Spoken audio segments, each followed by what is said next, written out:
Ingwara zifatira mu mutwe ahanini cyane zifise inkomoko canke ibibitera bitandukanye birashika umuntu akagwara izo ngwara zifatiye mu mutwe twita trouble bipolaire atayindi mvo ihari ivuga ati niyo yabiteye.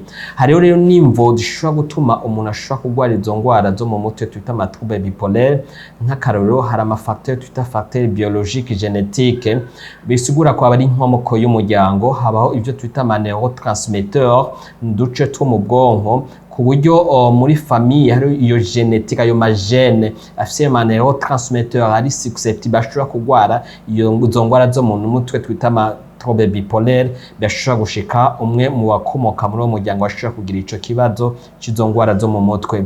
Ikindi naco nivyo twita facteur psychologique, ego abari bibazo umuntu ashobora guhura navyo bijanye no mu mutwe, nk'akarorero ama stress ya cane canke ibintu vyihahamuka canke nk'amuntu ashobora guhemukirwa, ikintu cyose gishobora kuza gitusha cerveau ubwonko ku buryo ashobora kugira ico kibazo.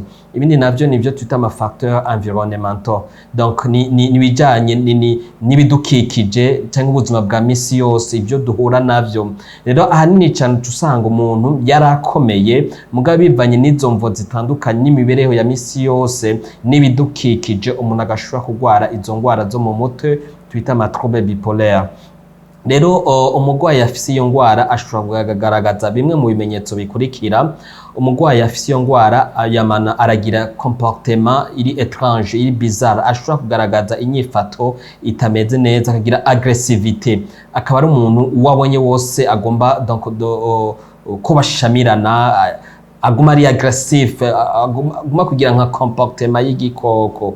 Kandi umuntu afise izo ngwara zo mu mutwe twita trouble bipolaire aba ari umuntu nubwo abagwaye usanga ari umuntu donc aguma yijiriwe n'ingene araba, ashobora kuraba gutandukanye n'abandi. Uca usanga rimwe ashobora kugira ibibazo guma yisinzirirako canke mu gihe kimwe, ikindi gihe bakagira ikibazo cyo kubura itiro.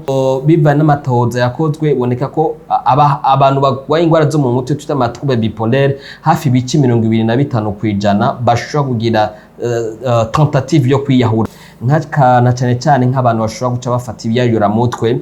Nk'umuntu ashobora kuba yaragize ikibazo nk'ico canke kari mu kibazo nk'ico afashe ibiyayura mutwe biravyongereza ko n'ibiyayura mutwe biri mu bintu bishobora gutera ico kibazo. Rero ni ingwara umugwayi ashobora kuvugwa iyo yabagiye kwa muganga hakiri kare kandi agakira.